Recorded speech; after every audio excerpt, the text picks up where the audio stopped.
Good afternoon, good evening, everyone, wherever you are in the world right now. I hope that you are all safe and healthy and taking care of yourself and others around you.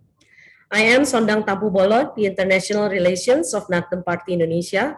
I am delighted to welcome you all with this very special episode of our SOCDEM webinar series, The Federal Election in Germany, an Election Analysis and Insight for Asia. On behalf of Martin Manurung and the International Relations Department of Nasdem Party and the Steering Committee of SOCDEM Asia, I welcome all of you joining us today from different parties and allies in the region which registered Indonesia, and we have here also from India, Japan, Nepal, Malaysia, Myanmar, Philippines, Singapore, Thailand, Timor-Leste, and Vietnam. A warm welcome also to our guests from Germany, Belgium, and the United States. Also to my colleagues in Nasdem Party Indonesia from different parts of the country. This webinar aims to draw lessons on how the Social Democratic Party, SPD, of Germany managed to win back the trust and confidence of its voters, and how its future program and strategy brought about victory, and how it plans to use its mandate to govern Germany out of the pandemic's multiple crises. I am pleased to introduce to you Mark Saxer, the head of the Asia Department of the Friedrich Ebert Stiftung, and Michael Ruther, campaign manager and party analyst. From my party Nasdem and SOCDEM Asia member parties from Malaysia and Mongolia will engage each speaker. This event will be opened by Martin Manurung as the head of the International Relations Central Executive Board of the Nasdem Party and also Vice Chairman of Commission 6, the House of Representatives of Indonesia Republic. Greetings from Indonesia to all honorable guests, ladies and gentlemen, and also for all our comrades. I am Martin Manurung, member of the House of the Representatives in Indonesia, and also from the Executive Board of the Nasdem Party. On behalf of my party and also the SOCDEM Asia, we would like to congratulate you on joining our seminar today regarding the election that we have news in Germany that our partner, the Social Democratic Party of Germany, has won the election with 25.7%.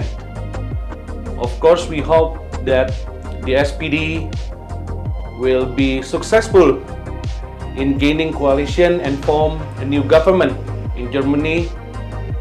And we hope the future of Germany will be better for not only for Germans, but also for the whole world and also for our progressive movements. The topic of our seminar today is the federal election in Germany, an election analysis and insights for Asia. Of course, we have distinguished speakers, and I believe that our seminar today will be fruitful to all of us. So thank you for your participation, and we hope that this pandemic will be over soon, so we will have seminar not only virtually but also physically. So once again, greetings from Indonesia. Thanks to Martin for opening the webinar and leading us to gain more insight. And here to listen today and share his experiences, I will first call Mark Saxer, the head of the Friedrich Ebert Stiftung Asia Department. Welcome, Mark. Well, thank you very much, and good morning again from Berlin. I'm very happy to join this important seminar. It's been 2 weeks already since we last spoke, but I'm still very happy to see many familiar friends and faces. First of all, thank you so much that so many of you show a kind interest in the German elections. I think that's not a natural. It's still the other half of the world. And so what I'm trying to do here is not only to give you a quick introduction into what happened in Germany and how we revived the SPD, but also to filter out a couple of interesting things that you could actually use for your work in Asia. So what I'm going to introduce is a quick tool for political analysis, and I give you a quick introduction into the strategy debates that led towards this campaign strategy that was ultimately successful. and maybe end with what I call a new political formation in European polities. All right, so, okay, talking about Germany, of course, all politics is local, so I cannot just simply talk about it without any introduction whatsoever, but in the interest of time, I give you 100 years of German history in 100 seconds.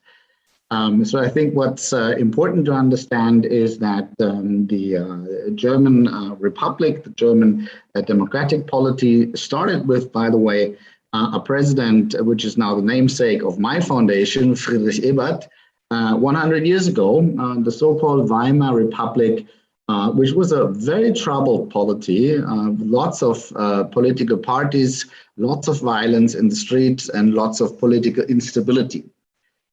This republic collapsed pretty soon into the Nazi dictatorship, and then in the east of the country in a socialist dictatorship, which lasted until 1990. This political instability, as well as the economic turmoils that went with it, traumatized Germans until this day, which is why political stability is an extremely high value in German politics. And that presents a formidable problem for progressives, because we always have to argue that what we want to do with a society to change is actually better than the stability that is at hand. So you can see this kind of behavior that for 50 years in the western part of the country, the democratic Bonn Republic, there were only 3 political parties, only joined in the last decade by the Greens to make it 4. And an extremely high political stability. There were several chancellors that went over 12 years and I think 16 years of chancellorship. So an extremely high political stability was valued by voters. And that was exactly what led to the grand coalitions of the last 20 years, where the former arch-rivals, the Christian Democratic Center-Right Union, as well as the center-left Social Democrats, joined in a somewhat awkward and ideologically difficult grand coalition, but still governed the country for 20 years in the interest of political stability. So finally, after Angela Merkel, the chancellor, decided to step down and not run for re-election, it was the first election in a long time in Germany which actually there was something to decide, if you want to say it that way. And that coincided with a paradigm shift on the global level. We've seen the elections in the US, in other European countries. We've been to many crises, financial euro crisis, refugee crisis, climate crisis, and lately the corona crisis. So politics is shifting, the ground on which we stand is shifting, and with it, the political formations of European countries as well as Germany. So that was basically the starting ground for this election. Very high value on stability, and still everything is changing all around us. So let me just introduce this political tool for analysis that I have promised you. This is a fairly standard coordinate system that is used in political science to describe the ideological and political cleavages in Western post-industrial countries such as Germany. You basically use 2 axes of conflict. One of them is over material distribution. You could say that's the old left versus right, socialist versus neoliberal, redistribution versus market axis that we are all familiar with. But there is another axis, the y-axis, the vertical axis, which brings in the cleavages, the conflicts over recognition, culture, and identity. We have decided to call that open versus closed, but you can also call it cosmopolitan or communitarian. You can call it pro-modernization or anti-modernization or modernization skeptic. There is a couple of words how to describe it. So if you use this fairly standard coordinate system, you could actually map the positions of the political parties of Germany into it. I have taken the liberty to take the data from a well-known German journal, Die Zeit.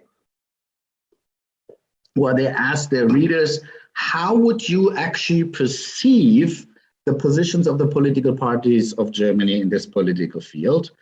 26,000 people answered.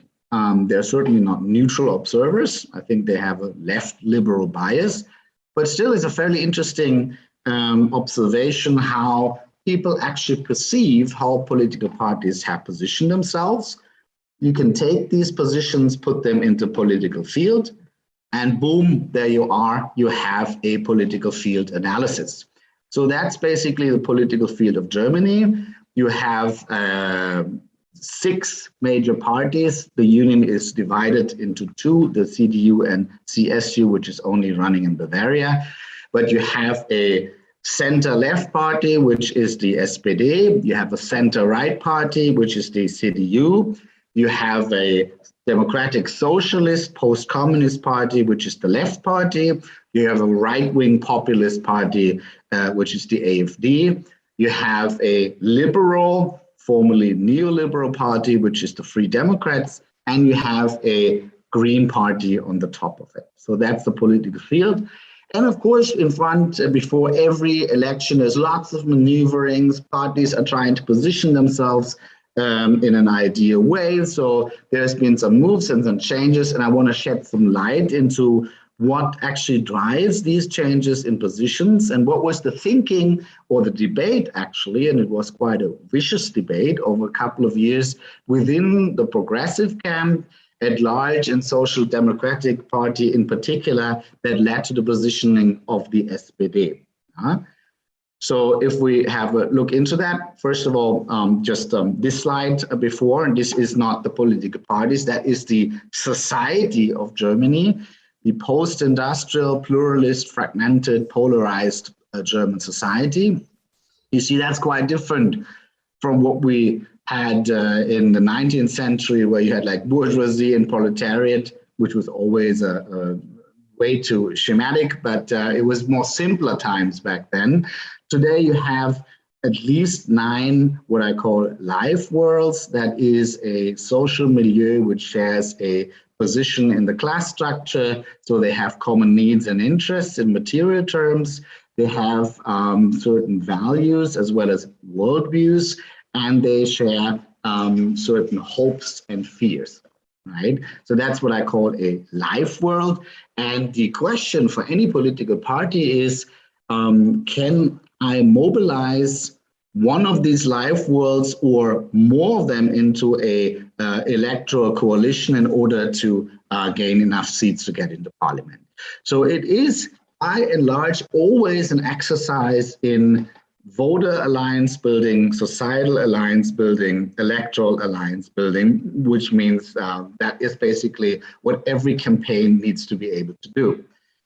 But that poses you with a very interesting question, which is, what kind of alliance do you wish to build? And there is 5 schools of thought within the progressive camp and also within the Social Democratic Party that actually had a very distinct opinion of which life worlds, which voter milieus they would like to mobilize into their electoral coalition. The first of them is called the Cosmopolitan Strategy. The Cosmopolitan Strategy basically argues that, look, in this post-industrial society, you cannot come with your recipes from the 19th century. There is no more longer a coherent, monolithic white working class.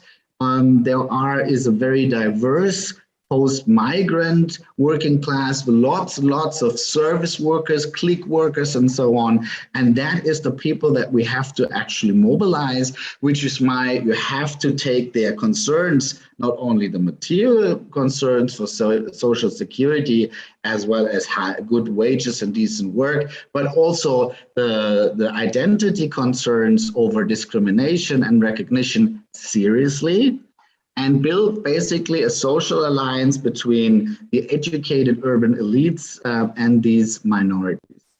This would move the platform of the Social Democratic Party within the left top quadrant. And the problem with that is that you can already see there is 3 political parties competing for the same voters. It is the Left Party, the Green Party, and the Social Democratic Party. Also keep in mind that this is not necessarily a quarter of the electorate. It is just basically a quadrant where you can see what kind of opinion spectrum you have up there. So it's fairly crowded, and because I'm already peeking into the election results, most of the parties have positioned themselves like this, and the result is that the first time in 20 years, the progressive camp in general, which comprises the left, the SPD, and the Greens, does not have a majority in parliament. So despite the success of the Greens and the SPD, the progressive camp in general did not win a majority. So a so-called red-red-green government is off the table. And I think it has to do with this logical flaw of the cosmopolitan strategy to compete for the same voters. Basically, the antithesis of this is the communitarian strategy. Here it is argued that you have forgotten your traditional voters. The classical white working class is not being represented by any political party right now. And there is a severe danger that actually the right-wing populist will become the new working class party, the new Labour Party. So they will go into this, what is called a representation gap, gather up our old voters, and therefore become a massive threat to democracy. Think Trump, Brexit, Le Pen in France. That's exactly what the fear is here. So the communitarian strategy says we need to shore up this flank. We actually need to cater again to our old traditional clientele and build an alliance with them around such themes as social security, but also a sense of progressive patriotism. The issue with this political strategy is that it is not compatible with what the left liberal elites in academia, media, political parties, and the big business community think. So it is basically an outcast political opinion, which is met with enormous negativity, even hostility in the media, and therefore never really had a chance to break out as a political project in Germany. Then you have basically here what was the predominant political strategy in Western countries over the last 30 years, the so-called third way, or progressive neoliberal strategy, as Nancy Fraser calls that. So here basically the idea is to say we need to be able to cater to the needs of the private sector, of the business community, because what we ultimately want is good and decent work for our people, and therefore the economy needs to be healthy, and therefore you need to basically be able to make our industry, our economy competitive. That is also progressive because there is a high emphasis on the representation of minorities, a liberalization on the cultural front, so to say. This political strategy simply lost the internal struggle over the party chairmanship of in 2019. Because it also lost lots of credibility, not only after the financial crisis and the crisis of financial capitalism, but also because there is a widespread opinion within the SPD that this political strategy led to the turmoil and the difficulties that we've been facing over the last 10 years. Which is why obviously there is a counter thesis to this as well. That is the material left, classical left, post-Marxist left theory, which basically wants to go back to good old distributional issues, basically become the representative of the working population, the lower third of the population, and become strong voice for labor again. Problem here is that there is two social democratic or socialist democratic parties, left and SPD, and they are not really gathering a big tent when it comes to the milieus and the life worlds that you can gather. So it's also a non-starter. What finally prevailed is the so-called bridge building party. The bridge building strategy basically says that in order to be able to shape the great transformations that we are going through, and that is actually the first big similarity between Asia and Germany, is that our economic, political, cultural, and social systems are undergoing rapid transformation, what I call the vertigo of change. That creates winners and losers, that creates fear, that creates reactionary forces, that drives the polarization of the political atmosphere and the fragmentation of the society. So historically, social democracy was the force that negotiated a social compromise between labor and capital, the so-called welfare state, in order to shape and overcome the transformation crisis of the last great transformation, the second industrial revolution. So basically the idea is to say, this is yet again the new role of social democracy in the 21st century, to negotiate social class compromises and therefore bring the center ground of the society on board when it comes to this great transformation, to play the role of a buffer, so to say, in order to mitigate the impact of those centrifugal forces that are ripping apart society. Within the party, it means that you need to find a platform which brings together the so-called, what I call the warring tribes, right? These four that I just introduced have been at each other's throats for several years. There have been pretty vicious debates within the greater progressive camp, but also within the party over which direction the social democratic project is supposed to go, into who we actually represent as a political project in society.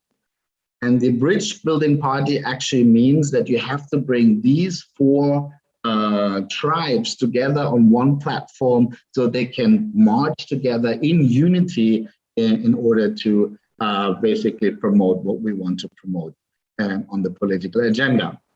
And that's exactly what happened in the Social Democratic Party, and that is not the reason for the success. I come to that in a second, but it was the necessary precondition for the success, is to stop the infighting and reunite around a platform which basically made peace between these warring tribes. First, on the material axis, the x-axis, there was a compromise paper in 2019, which ended third way politics and basically plotted the way forward for the welfare state into the 21st century.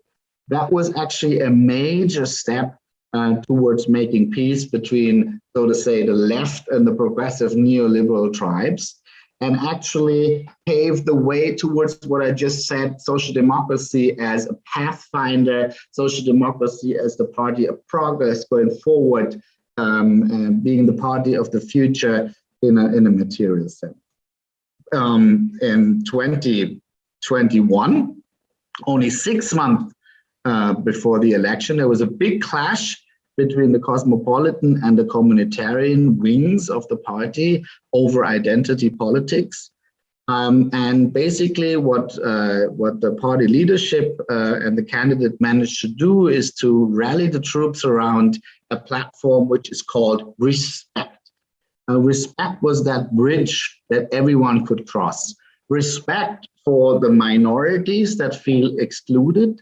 Respect for hardworking people that keep the country up and running through the corona crisis and basically feed their families. Respect for different lifestyles and values. Respect for the people in the east of the country, which feel that after the reunification, their life has been devalued. Respect for the people in the Rust Belts who are actually fighting for their existence, for instance, after the exit of coal mining and something like that.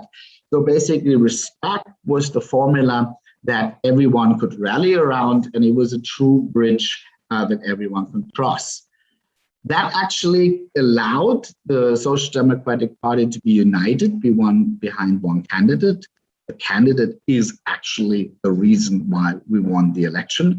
Olaf Scholz is considered to be competent, but he's also been witnessed as a vice chancellor to be able to master crisis and actually build big political projects like global tax.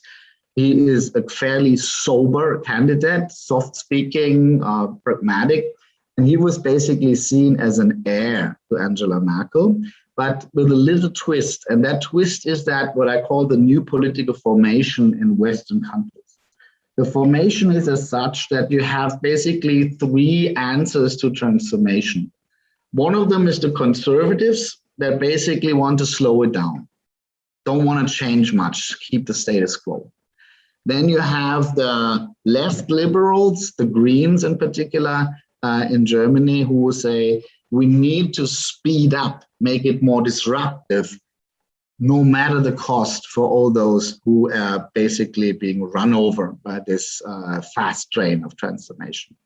And social democracy emerges as the force in between that actually says, yes, we need to tackle climate change, the demographic crisis, the financial market crisis, the crisis of Europe, and so on.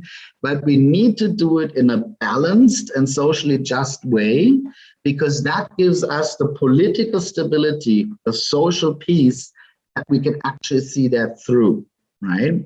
And that is precisely this center point position that you can see in this picture here. The maneuvering actually helped the Greens and the SPD, after what we call now the aberration of the neoliberal phase, moved considerably, but not radically to the left. So it was like a left movement, but moderately. But that was enough to completely take away any breathing space for the left party, which was also internally ripped apart by identity politics. So that's basically what explains why the left party lost the election. The CDU and the AfD basically lost the election because the CDU had an extremely weak candidate, but also because the voters have understood, especially in the Corona crisis, that this formula that there's no problem, we don't need to change anything, is over. And they were not looking for someone who slow down transformation. They were looking for someone who can actually competently and in a balanced way manage the transformation. Finally, what happened to the Greens, and more pointedly, and I think that is another lesson that I would like to bring to Asia, what happened to the climate activist movements? Climate activists have had the strategic goal to turn this election into what they call a vote on climate change. And they completely failed with that, despite all the natural disasters like floods and bushfires that we had in Europe in the last summer, which would actually indicate that climate change is a real thing that affects real people in their life. Yet, their narrative of climate revolution and climate state of emergency does not resonate with outside a very narrow life world, which is basically highly educated progressives, highly educated progressive urbanites, to be precise. So basically they resonate within a filter bubble of activists, media, journalists, and academics, but they fail to resonate within other life worlds. On the very contrary, they mobilize big reactionary counterforces on the other side of the political spectrum and fail basically to move society forward as a whole. So basically for everyone who promotes climate protection, there's someone who is a climate denier, as we call them. Everyone who wants to have a vaccine, there is an anti-vaxxer, and so on and so on. So the political formula is wrong, and basically they did not manage to meet their strategic goals, neither make this a referendum over climate change, nor actually dictate, even by the means of a hunger strike, dictate the political parties to sign up for this climate emergency narrative. So that is, again, I think a lesson that's important to learn, that this kind of avant-garde moral activism is not a useful technique in order to win elections and move society as a whole forward. I stop here. Thank you for your kind attention, and looking forward to the comments as well as the discussion later. And thank you, Mr. Mark, for such an insightful presentation. And thank you, SOCDEM Asia, for the invitation to be here. And thank you for giving me the floor as well. I'm extremely delighted by the insight provided and capturing the essence of SPD winning campaign. The SPD's crisp campaign slogan, social politic for ditch and respect for ditch. Hopefully I pronounce it well. In the party's electoral program, the overreaching message which emerged was that Scholz had a plan for the future, and he knew how to win back votes from the populace. And the party's focus would be on respect, dignity, the future, and also the sovereign Europe. And it wasn't for those who think they are better. And campaign slogans itself can be empty phrases, but sometimes they get to the heart of what is at stake and help paint a congruent picture and broad sections of the population entire social environment. Sometimes they see themselves disrespected and unrepresented, with the feeling that no one is actually interested in them, and that the social democrats also forget about them actually. And actually it was to these groups that the campaign was directed, with the message, we are on your side.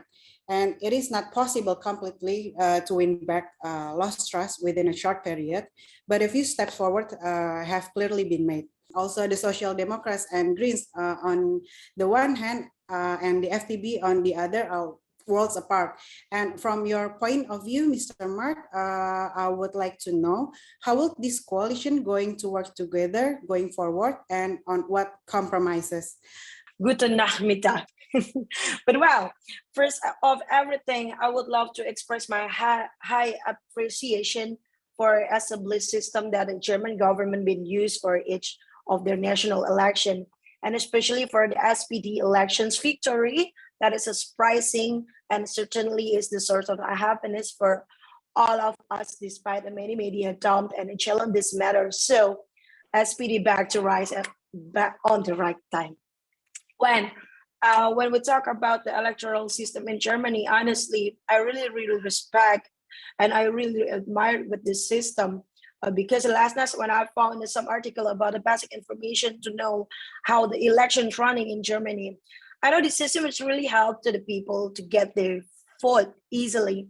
There are not many choices or options, so it's really helped the people to have their vote and they can vote wisely and according to the assessment to the candidate who are running the elections. It's totally different with Indonesia.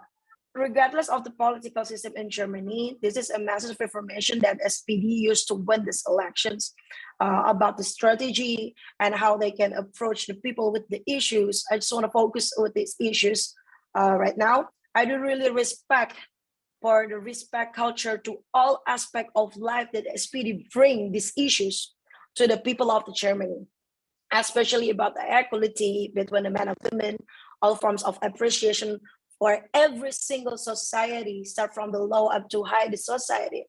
But one of the problem when we compare to Indonesia, sometimes in Indonesia, the people have the bad stigma about the appreciation of the form of work, well, especially for the lower classes of society. So that a construction of thought is from that those who deserve to be rewarded are the important people right now. And when the SPD bring the climate change issue, many communities in Indonesia are fighting for this too. But if it's shared with the wider community, this become an issue that is sometimes not a priority, because there are so many Indonesians who are still fighting for their survival first, job availability, chips necessities, and other things. I really salute to the developed country that have prepared all the aspect of the needs for the better life, and especially these issues is very suitable for the young generation like me. We must learn from this for sure, that issues like this must be developed, even if they must start from small communities, which will eventually become a big concern for the wider community, as well as improve their life financially or better start of living. Yes, there's a strong personalization, and at the end, it was decisive who was the candidate, right? So it was vote for the candidate, and yet it was, I think, the first candidate that truly represented a social democratic platform. And that had a lot to do with this, what I call bridge building that happened way before the election, which actually made it possible for Olaf Scholz to stand on a platform that would actually embraced by the entire party. Whereas in previous elections that we lost badly, it was somehow the candidate who was defined against, especially the left wing of the party, which brought lots of disunity into the campaign. So that's a big difference.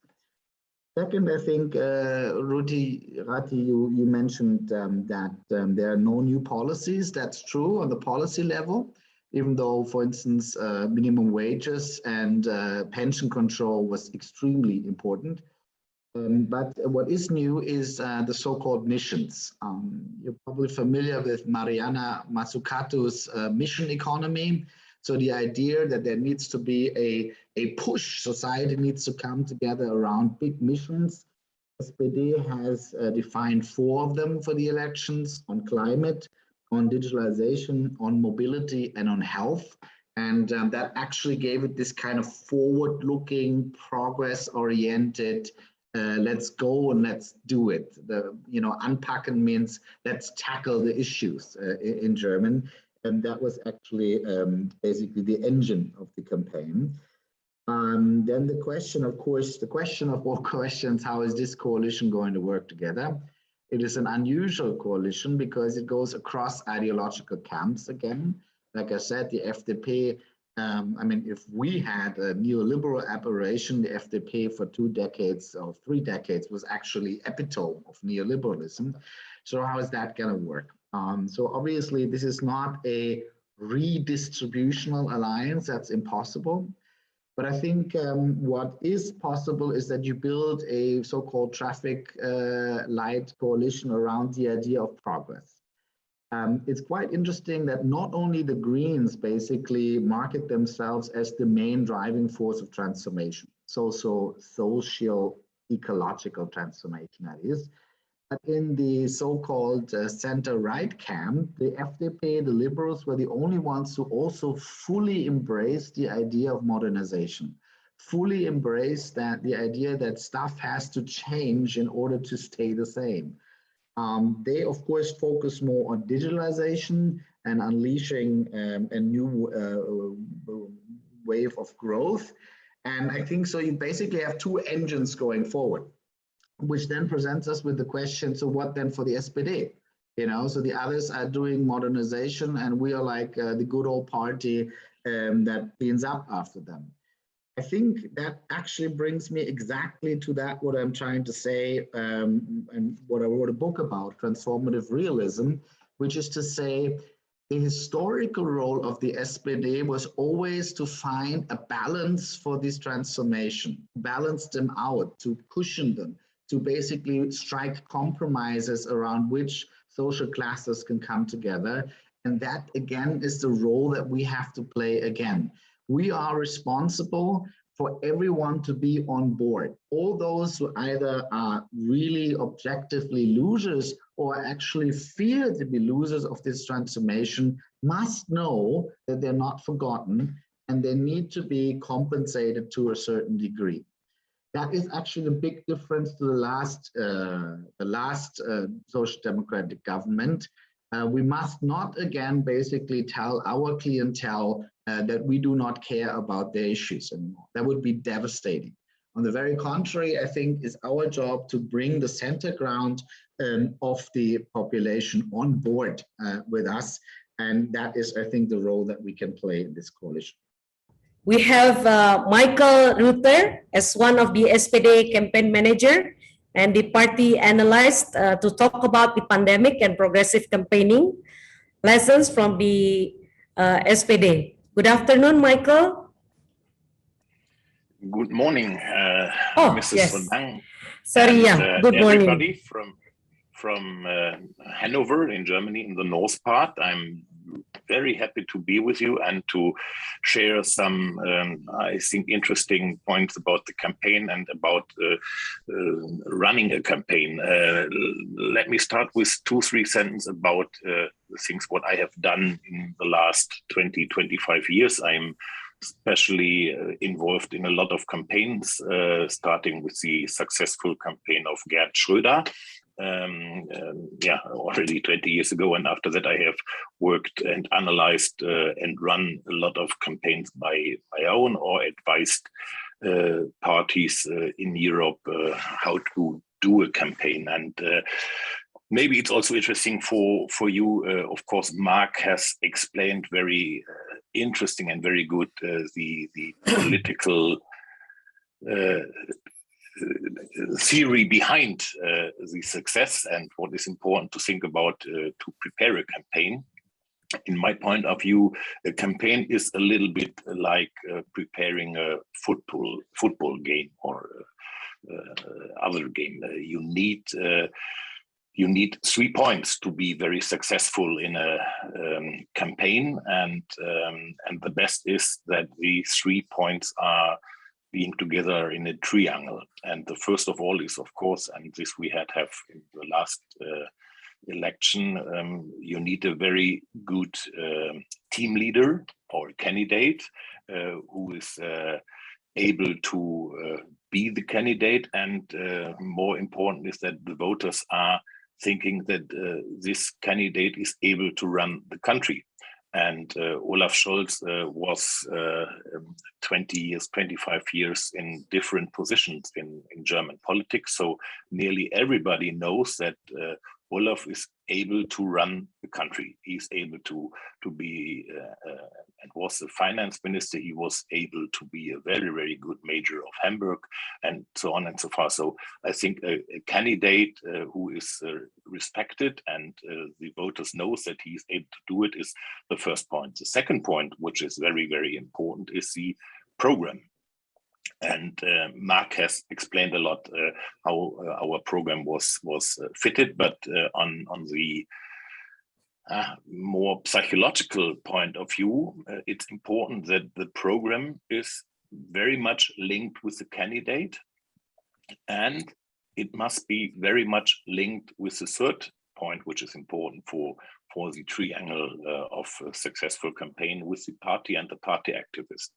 And this election and this time, we have managed very well to bring in the program the ideas of our activists on one side, but of course, also we brought in, and Olaf brought in, the very important red line of respect in all of our political thinking and acting. So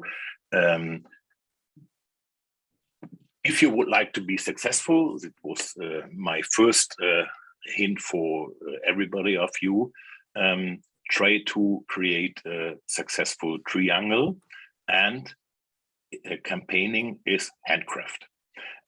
This was behind everything what we had seen in the last election campaign, that everything what the Social Democratic Party and the campaign management has planned was really, really successful.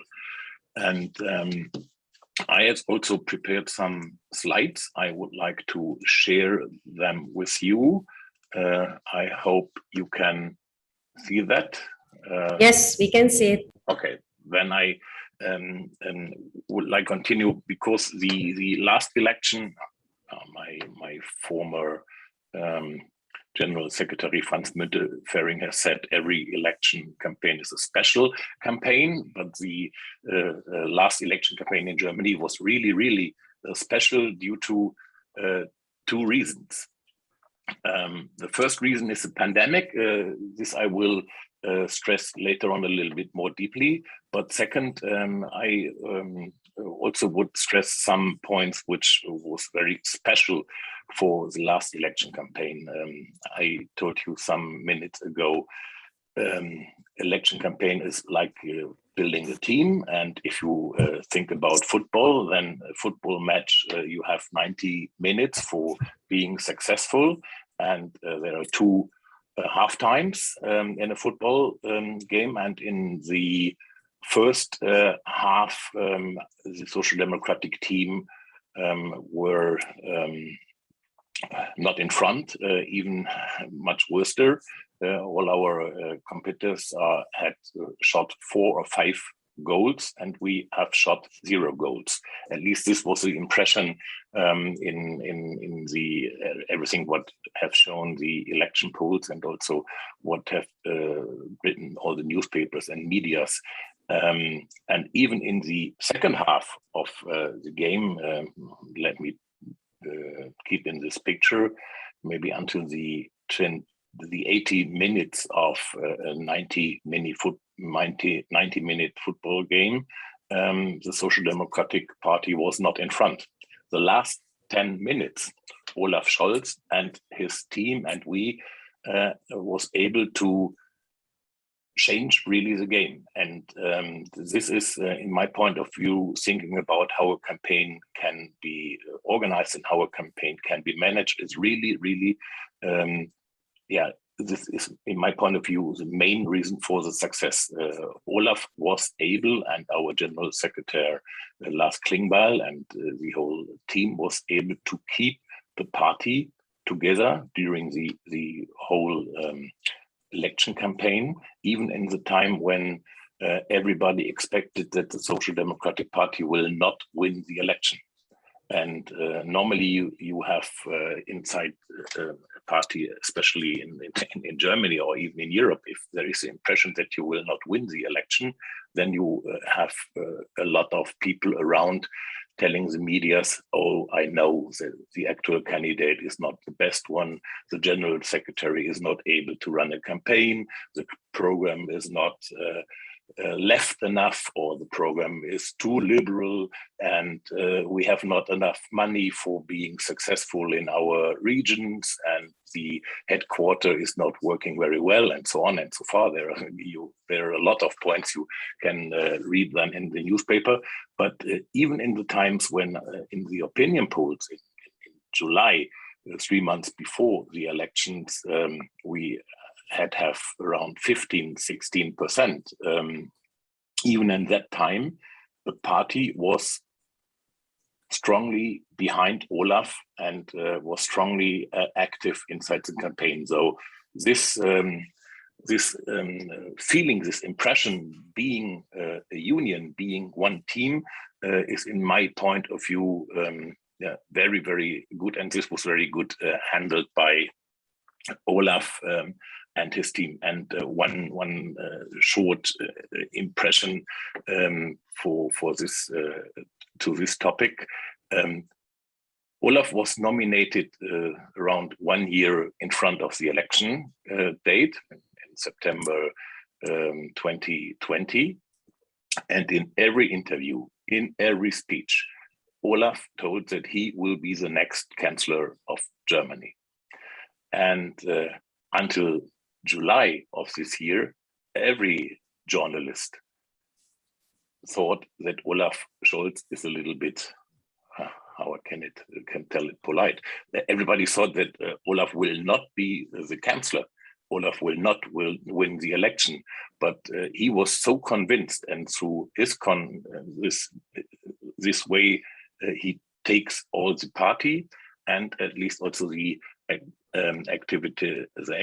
activist with him. Now the second point, the pandemic and what do the pandemic with the campaign. This was of course a very heavy work for all of us who prepared the campaign. Even if everything what I'm knowing, the pandemic was a little bit different in Germany, like you are facing it now today.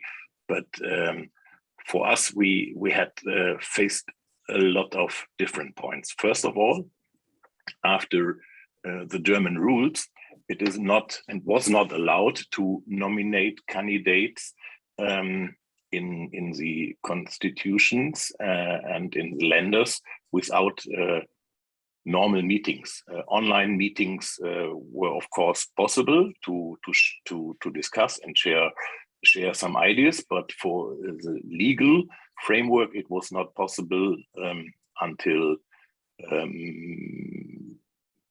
April and May this year to nominate candidates. This was changed through the German Bundestag, and all our grassroots organizations in the cities and in the lenders had faced a lot of difficulties to change this legislation system to nominate the candidates at the right time, and practically it means also that some candidates were nominated later than it was normally planned. We advised our grassroots to nominate the candidates also in October, November last year, but due to the pandemic situation, it was not possible to do it at that time. And so the candidates on grassroots levels was not able to build up the teams like you normally build up. If you be a candidate in a city, you try to gather 10, 20 people around you, which helps you in campaigning. Secondly, it was much more difficult to think about to bring all the staff and volunteers together like it's normally. Normally in our election campaign center, we have around 250 people working on the campaign in different areas for communication, for organization, for advertisement, and so on and so far. And in all the regions, there are, like I told you, around 10 or 20 supporters around and volunteers around the 300 candidates which we are having in Germany. And we gathered them normally in normal campaigns. But at that time, we was only able to gather them in online meetings like we have it today. It works very well. You can share information, you can prepare the agenda, but in online meeting, you miss, of course, the feeling of being a strong team.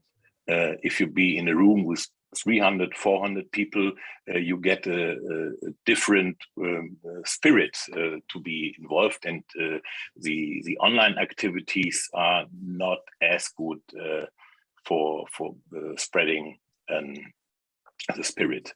I have the possibility to be in Canada in last September, 1 year before the election campaign, and there was also a campaign running only on online level, even for the staff.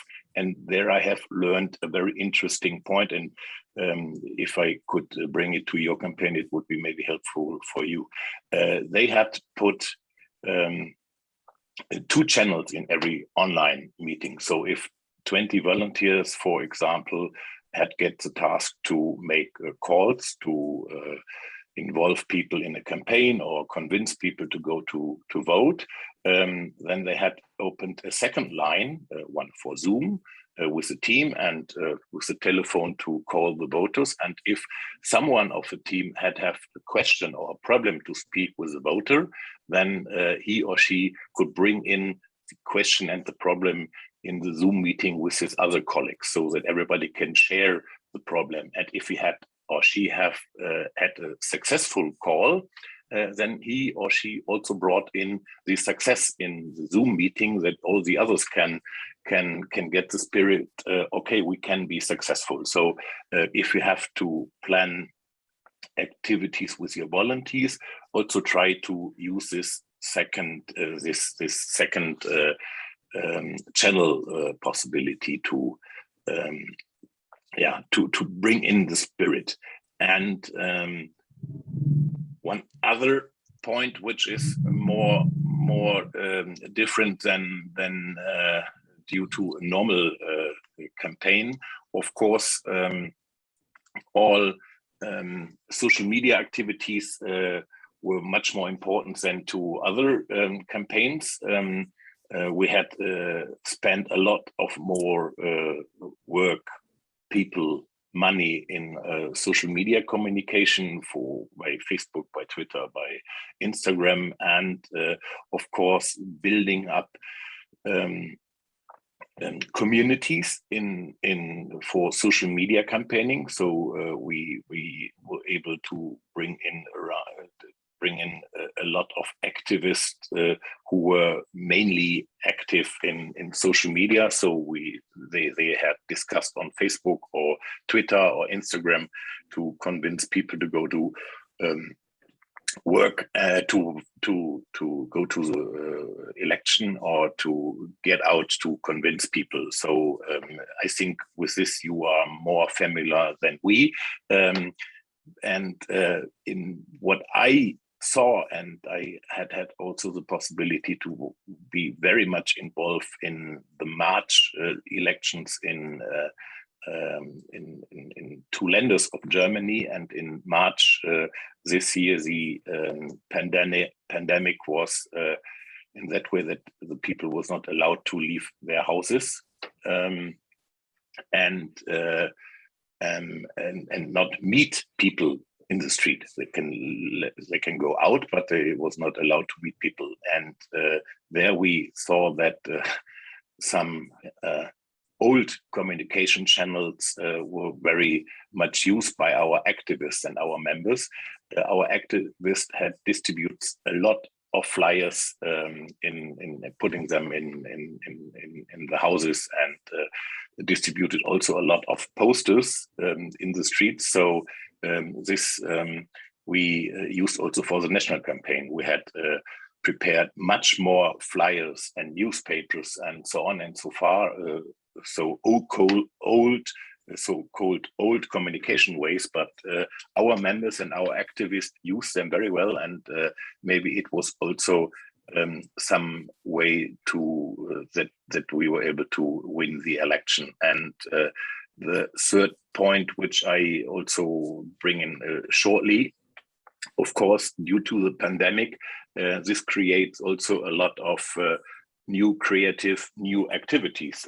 One which I have saw was very, very funny, and first I thought it maybe the candidate was really stupid, but because he made a digital information stand on the marketplace, putting a table on the marketplace, put on his notebook, and then people could discuss with him via Zoom on the marketplace, but not being in touch with him, not having the fear to get corona by meeting him.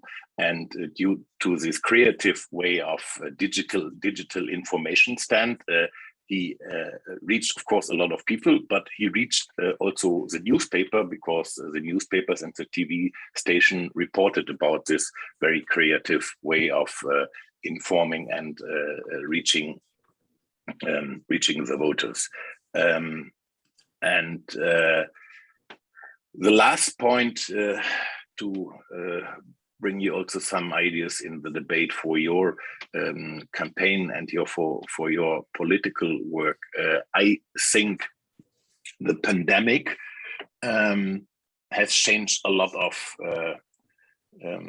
our normal thinking and behavior and living together, but struggling against the pandemic, and I am sure we all win the struggle, will be for us the start in the new social democratic future, because some points which are very, very important for living safe and good together are getting more important than the people are normally think about it. Investing in a function of the health system, of course, everybody thinks that's important, but struggling against the pandemic and winning this fight, it's getting more and more important that there is a lot of money in the health system, for the system, but also for the people who work inside the health system as doctors, as medical cares, and so on and so far. So I think this is very much linked to our social democratic thinking. The second point, the investment in good childcare and education. Of course, social democratic parties and movement had said that since hundreds of years, but now in the struggle against the pandemic, this gets more important than it was ever, and I think voters can reach also in with good programs which explains how you better the childcare and education system in your country or in your region. And the third point, which is not the last one, but of course one of the most important, invest in good working condition and fair pay for workers, and also fair pay between to minimize the gap between men and women for getting the same wage for the same work. It's also a very good point, which is linked with the struggle and the winning against the pandemic. So that were my 3 big points. And now I'm very much interested in the discussion and in your question. Thank you very much. This is a very special time for us. During this pandemic, election is very difficult and very new issues, no challenges faces all the social democrats. I think so the 5 main factors that helped SPD to win. First one is the Angela Merkel's government has have some mistakes in this election period. For example, some government ministers have been related some scandals, corruption scandals. For example, the so-called the mask affairs and also the white card scandals. These events have not only troubled Merkel in last phase of her chancellorship, but have also seriously impaired the reputation of Christian Democrats. Also, I wanted to highlight that SPD has a perfect campaign. They have also the perfect election platform. As I would like some experience our Mongolian parliamentary elections. We have made 2 elections have successfully won this time. Last year, our parliamentary election was held in June 22, and also this year, June 2021, we have made presidential election in Mongolia. I think so the most successful factors our party's election is the some government politics against the coronavirus pandemic. Also, we have very successfully organized nationwide elections 2 times. The majority of Mongolian citizens supported our government policies against the pandemic. Also, there's some measurement for health, also the economic recovery policies. I have been taking notes the whole time throughout the presentation of Mark and Michael, and found it to be extremely important. For those who don't know, I want to go back to the subject and the topic today, which is on the federal election in Germany and election analysis and insights for Asia. So perhaps just to share a little bit of the Malaysian narrative and what is happening back home, and how we can tie that up with the victory of the SDP and the challenges that the SDP had faced and their successes and best practices during during the election campaign, particularly during a time of pandemic. Over the past 3 years in Malaysia, from 2018 when the government changed after the 14th general election to today, we have seen a change of 3 prime ministers. I don't know whether they're attempting to set a new world record or break one. But a change of leadership like this often also means that there will be great change in policy and great change in how a nation approaches international issues and how it tackles domestic issues. I concur with my colleague from Mongolia that this is really the time for the idea of social democracy. I do have one question to Michael. In a time and an age where you had to campaign using social media and go like full force on online campaigning, and I know that in the initial stages of COVID and even the conversation about vaccination, that Germany was having a tough time dealing with fake news and false news. And I also understand now with a spike in the number of positive cases over the past 24 hours or 48 hours in Germany, that the conversation goes back to how many people are vaccinated, why have they not had enough confidence or trust in the vaccine, and does that also mean that a lack of confidence and trust in the vaccine is a reflection of a lack of confidence and trust in the government that is providing this vaccine and providing the information about it and the dissemination of information?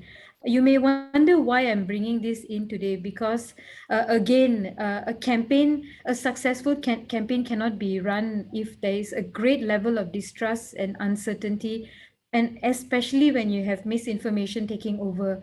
I wonder how did the campaign team deal with that at that time?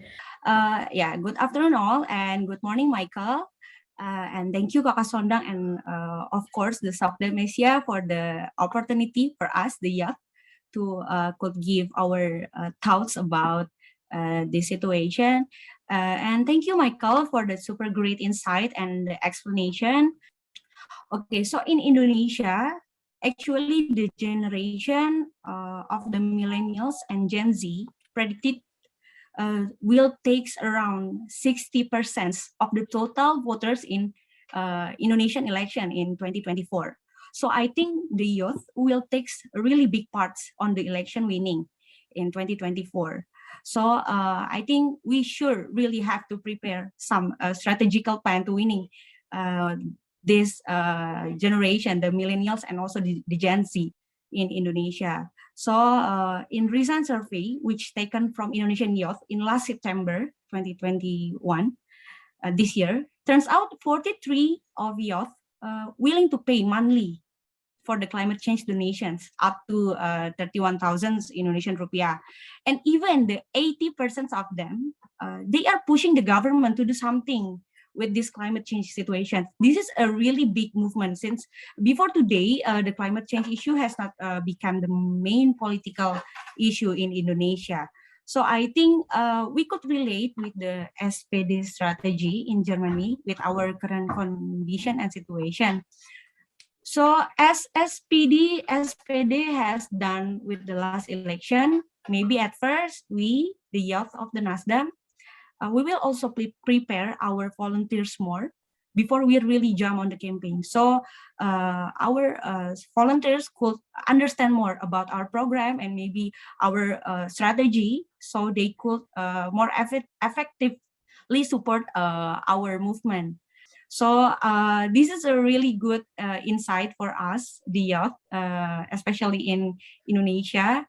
Yeah, thank you very much for the very important remarks, which also helps us in Germany and Europe to think also a little bit deeper also about the future. I would like to start with Desta and the question how we manage to reach the young voters and the first voters. This, I must tell you, we failed in that. We failed very much. The majority of the voters which the Social Democratic Party had won were the voters older than 40 and 50 and 60 and 70s. For my surprise, I don't know how Mark would explain it, but the most first voters, this were in Germany, those one who are older than 80s, had voted the Liberal Party, which has no special program or ideas for the young people. The only program and political footprint which the German liberals are having is being rich is very important, and staying rich is more important. So maybe the first voters are a little bit affected through that. And the second party who had got the strongest party was the Green Party, of course, due to the reason why the young people are very much thinking and facing the fear that the environment is going down, and the earth and the environment must be changed, and all those social issues which are more linked with the Social Democratic Party, and of course also our party is working and had a lot of good ideas and programs for saving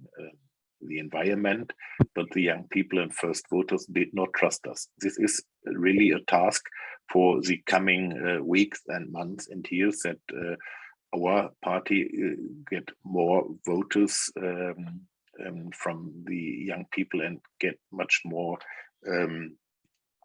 linked to the young generation. One point which makes me optimistic is that the first time in history we have 40% of the members in the parliament who are younger than 40, and even 25% are younger than 30 years.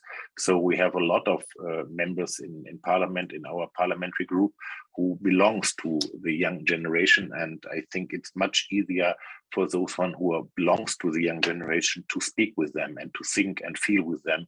It's much better than someone like me, who is belongs to the older generation, tries to convince young people to follow the social democratic movement. But this is a task for us, of course.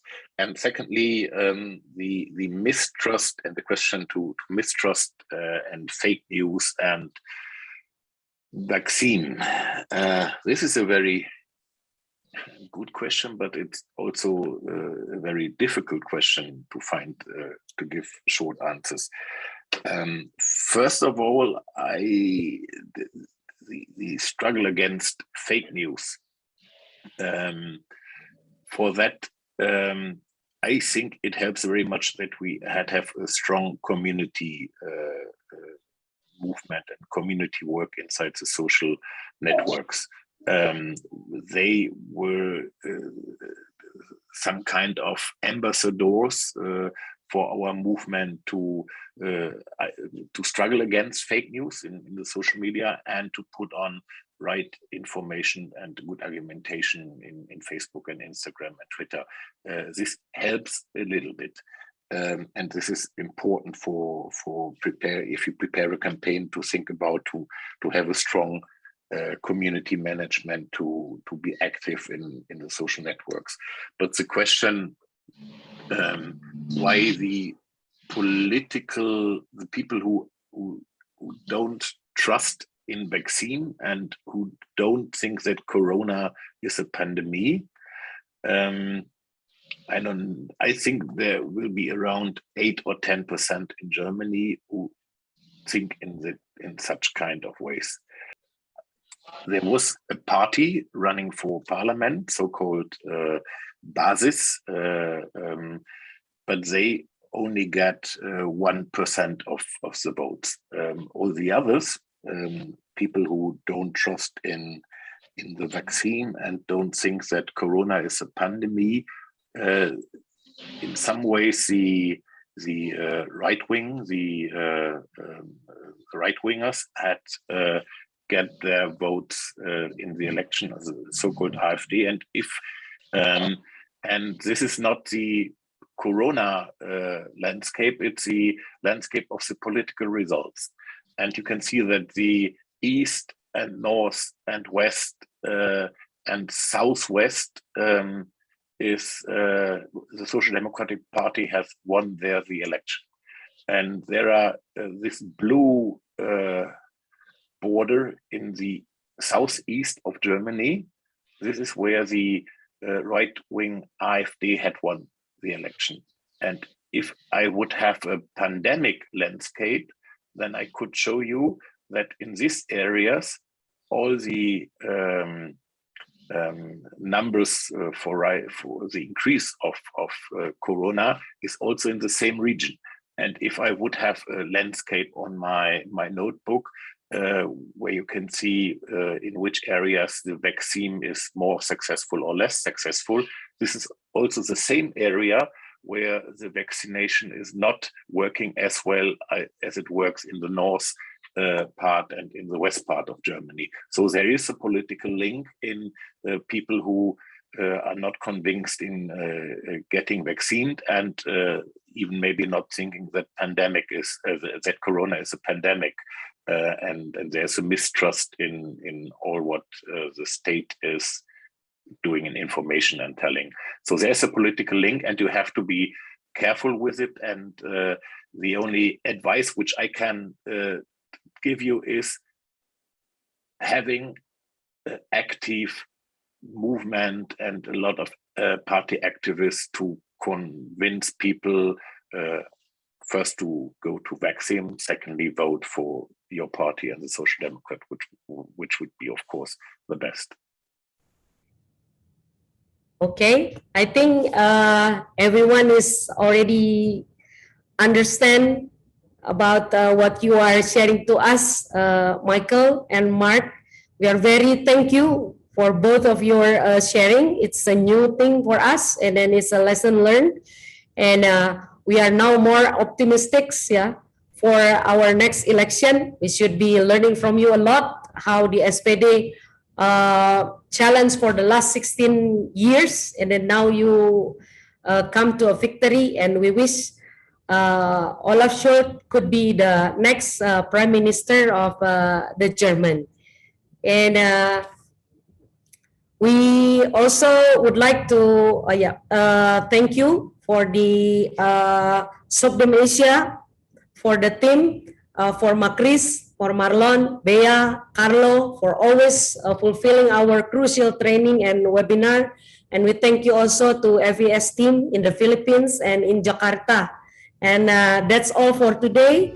Stay safe and see you in the next webinar. Thank you.